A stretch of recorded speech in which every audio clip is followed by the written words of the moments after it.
Kumusta yung project mo? We, anong kinain mo? Anong binili mo sa ano? Popcorn. Popcorn na naman? Popcorn, tsaka dalawang popcorn yun tapos yung Pringles. Dapat biskuit. Ano naman na sila, biscuit? B, Oh, wait lang. may ano ka dyan? Pancake. Cake? Diyan sa ref. Saan galing? Binili, pancake. Merienda mo. Tingnan mo gawin ko.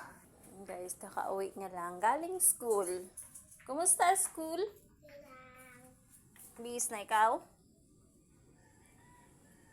Ilagay mo na sa labahan niya.